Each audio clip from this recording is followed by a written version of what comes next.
안녕하세요. 어려운 지식을 좀 더 쉽고 맛깔스럽게 분석하는 주식 셰프입니다. 네, 정말 오랜만에 방송을 하네요. 네, 죄송하다는 말씀 먼저 드리고요. 지금 또 월요일이 됐는데, 네, 제가 이제 이번 주 지나면 또 추석이죠. 음, 이번 주까지, 정확히 이제 9월 말까지 해서 끝내야 되는 프로젝트가 좀 있어요. 중요한 그런 사업건이 좀 있어서 거기 집중하다 보니까 뭐 다른 거를 지금 할 수 있는 여력이 전혀 없는 상태였어요. 지난주 같은 경우요. 그러다 보니까 뭐 유튜브뿐만이 아니라 뭐 그러니까 주식 시장뿐만이 아니라 유튜브도 그렇고 뭐 볼 수가 있는 상황이 아니어갖고 전혀 이제 방송을 하지 못했습니다. 네. 그래서 좀 죄송하다는 말씀 좀 드리고요. 네, 9월 달만 좀 봐주세요. 네. 나중에 더 좋은 내용으로 더 열심히 좀 하도록 하겠습니다. 자, SK케미칼 9월 8일부터 뭐 급등을 했죠. 네, 이틀 동안 한 거 합하면 13% 정도 넘게 이제 13%도 넘게 좀 급등을 했는데 자, 요 상황을 좀 보자면 뭐 외국계들이 엄청나게 들어왔어요. 네, 연기금도 많이 샀고 자, 보시면 외국계들 뭐 매도가 보면 왜 이렇게 매도 많이 했어? 뭐 연기금 큰 변화 없죠? 근데 기관도 뭐 그렇게 큰 변화 없는데 외국계 왜 이렇게 많이 매도했어? 뭔 일 있어? 근데 사실 매수를 보시면 매수는 더 많이 늘었어요. 엄청나게 매수가 늘었죠. 뭔 일이야? 외국계 갑자기 왜 들어와? 연기금 또 왜 뭐야? 연기금 왜 이렇게 많이 샀어? 이렇게 되는 거예요. 있잖아요. 외인 매수가 엄청나게 늘었어요, 지금. 그러면서 이제 주가가 지금 30만 원 위에 올라와 있는 상태예요. 그래서 잠깐 요거부터 좀 보면요. 전체적인 그 기술적 내용 좀 먼저 볼게요. 자, 일봉상 보시면 이제 30만 원 위에 올라섰는데 차트상 보면 이제 계속 횡보하다가 위에 한번 여기 30만 원 바로 하단 정도쯤에 이렇게 툭툭 건드리다가 이게 되나 마나 그래서 좀 밀려 내려왔다 다시 올라왔는데 보시면 이제 점점 이제 조금씩 올라가려고 하는 모양새가 좀 있어요. 그동안 이 주가가 지지부진했던 거는 이제 바이오 쪽, 이제 바이오 사이언스가 담당하고 있는 이제 백신부터 해서 뭐 그런 쪽, 그쪽이 빠지면서 이제 그린 케미칼이나 엔지니어링 플라스틱 쪽이나 뭐 이런 쪽이 이제 그리고 또 제약 유통 이런 쪽이 맡아줘야 되는데 약간 지지부진한 상태였거든요. 왜냐면 공장 가동도 그렇고 신규 이제 라인업 있죠. 신규 라인 가동도 그렇고 뭐 코폴리에스터 쪽에 이렇게 좀 나아가는 방향도 그렇고 시간이 필요했어요. 이제 그 시간들이 흘러서 이제 점점 이제는 사업에 대해서 성과가 얘기 나올 때가 된 거죠. 그러니까 주가가 조금씩 움직이기 시작합니다. 자, 주봉상으로 봐도요. 지난주 뭐 좋았죠. 네, 쭉 올라갔다가 여기서부터 이제 좀 내려와서 좀 오랜 기간 횡보를 했어요. 근데 이런 모양 좀 잘 봐두시면 좋을 것 같아요. 여기서 이렇게 올라간 만큼 그림 그려드릴게요. 제가 또 그림은 또 잘 그려드리잖아요. 여기서 이만큼 올라갔죠. 네, 여기서 요 정도까지. 자, 여기서 이만큼 올라간 만큼, 네, 요만큼, 여기서 요만큼, 네, 자, 요만큼. 뭐 여기까지 한번 치고 올라갔지만 여기서 단기 급등을 말씀드리는 겁니다. 단기 급등이 한 요만큼, 그쵸? 요만큼. 요 정도 선 길이만큼 여기서 한 요 정도, 요 길이를 눕힌 거 요만큼, 여기서 요만큼, 요 길이입니다. 여기 위에. 그게 요 길이 정도 이렇게 지금 횡보를 했거든요. 그러니까 급등에 대한 에너지는 이제 어느 정도는 다 소화시키면서 가는 것 같아요. 이제 네. 그러면서 서서히 이제 올라갈 준비하는 거고 그래서 주봉상이기 때문에 정말 오랜 기간이죠. 하면서 이제는 내려와서 횡보를 했고 반등해서 올라가는 모양새.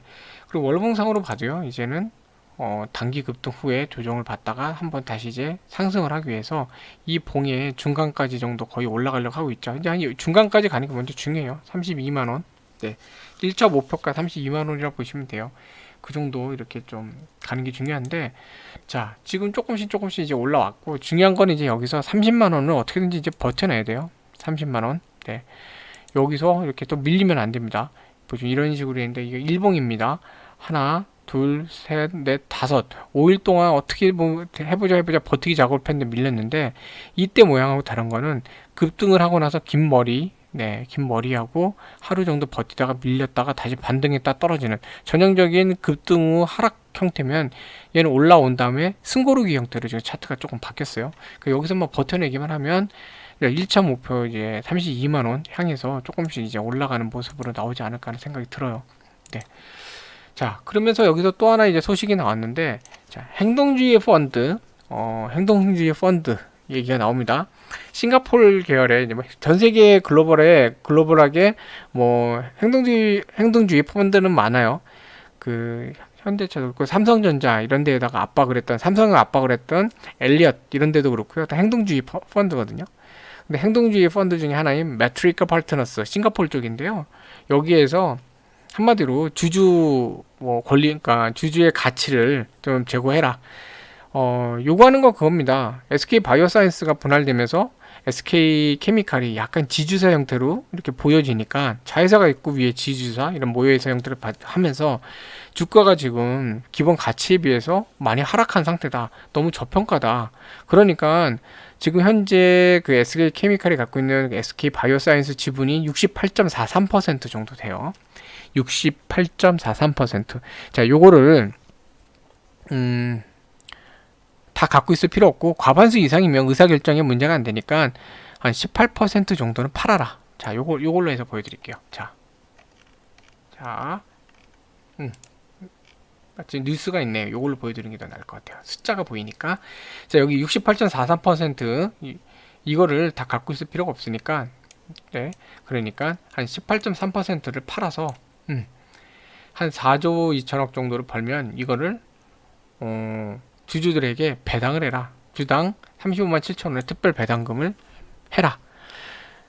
자, 지금 주주들이 SK케미칼이 뭐라 그럴까요?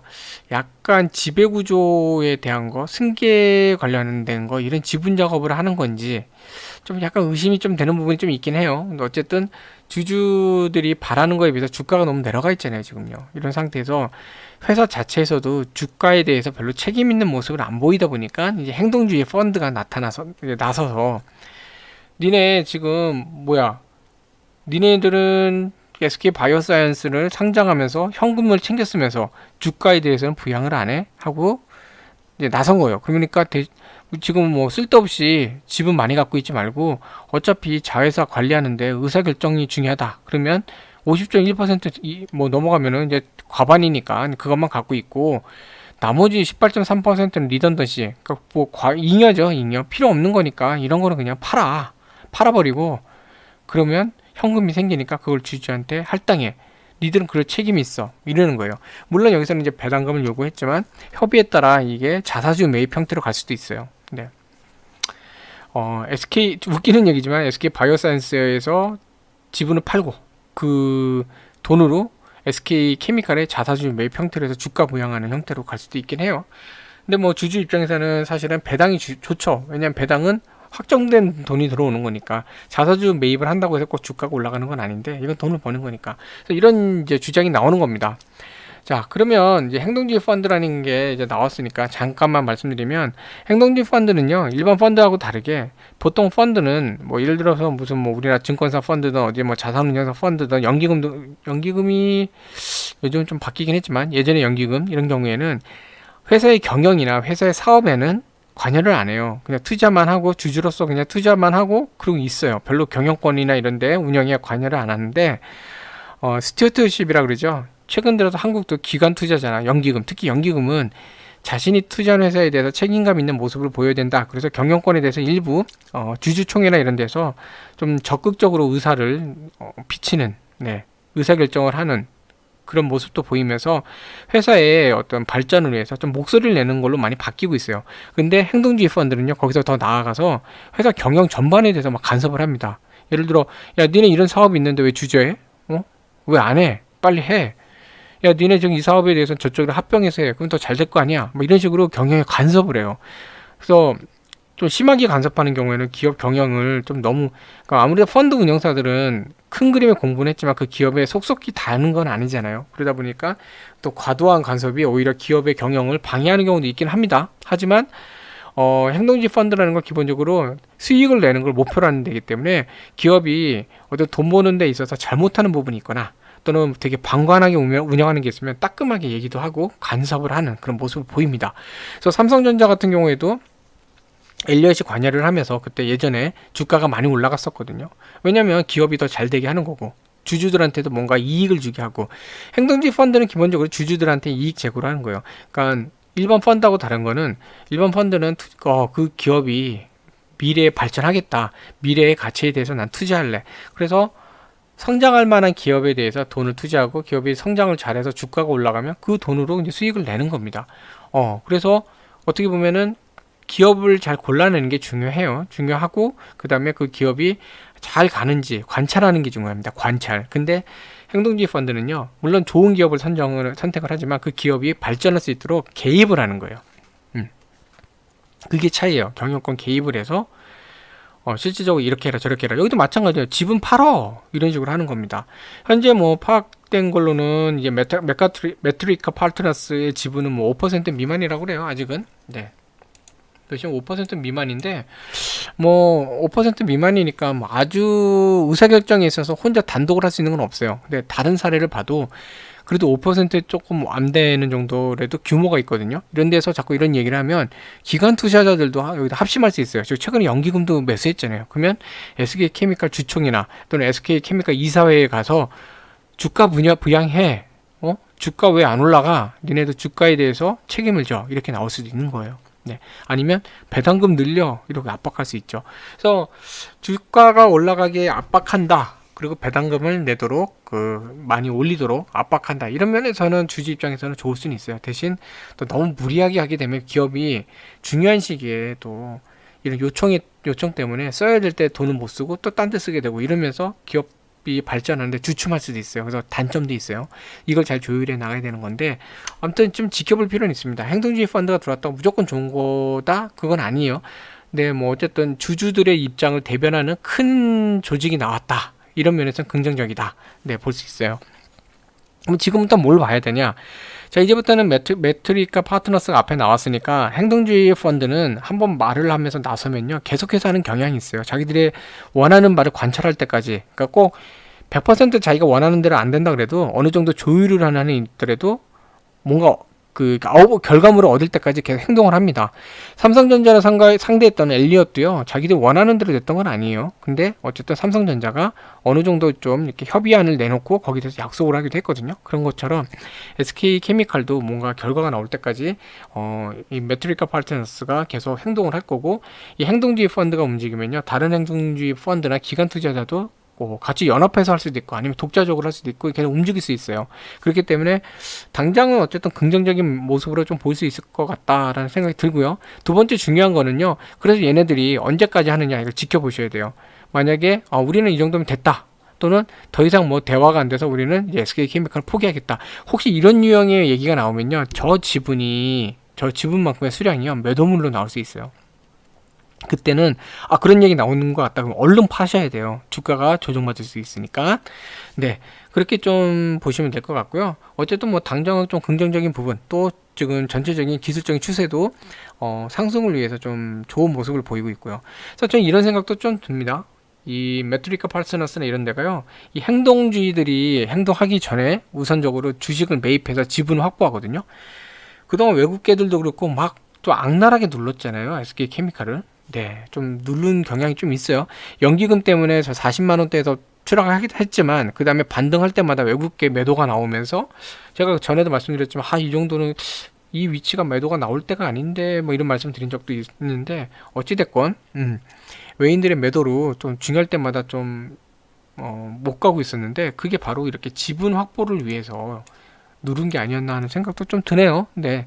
뭐 확실한 건 아니라 좀 그런 생각입니다. 그래서 지분 확보를 했으니까 이제부터 행동에 나서는 거고, 그럼 이런 모습, 주가를 부양할 수 있게끔 하는 모습이 있기 때문에 아무래도 투심은 긍정적으로 바뀔 수 있고요. 그러면 아무래도 주가에 대해서 어쨌든 단기적으로도 좀 좋은 영향 받을 수 있지 않을까 생각이 듭니다. 자, 그래서 돌아오는 주 추석 연휴 직전이죠. 그러면 추석 연휴 직전에는 투심이 안 좋아요. 매수보다는 매도가 좀 많은 상태고, 왜냐면 연휴가 길기 때문에 그동안 어떤 일이 벌어질지 모르잖아요. 그래서 현금 확보성으로 이제 매도가 좀 더 많을 수 있습니다. 전통적으로 좀 그래요. 그러니까 그렇다고 빠진다기보다 상승 여력이 조금 줄어들 수는 있다. 줄어드는 경향이 있으니까 이번 주도 뭐 현금 확보 잘 하시면 좋을 것 같고요. 저는 여러 가지 좀 고민입니다. 지금 저는 이제 10월, 11월 달을 좀 타깃으로 좀 이슈가 있다, 좀 변동성이 크다고 보고 있고, 그래서 지금 갖고 있는 종목들의 대대적인 좀 매도 작업해서 현금을 크게 확보할까도 좀 고민 중이에요. 네. 자, 아무튼 항상 응원합니다. 그리고 네, 좀 자주 못 올려드려서 좀 죄송하고요. 그래도 마음은 함께 하고 있다는 것, 그리고 항상 응원하고 있다는 것, 이런 것 좀 알아주시면 좋겠습니다. 네, 주식 셰프, 네, 주식 패밀리 여러분들과 함께하는 주식 셰프였습니다. 편안한 밤 되시고 이번 한 주도 즐거운 성과가 가득한 그런 한 주 되시면 좋겠습니다. 네, 응원합니다. 시청해주셔서 감사합니다.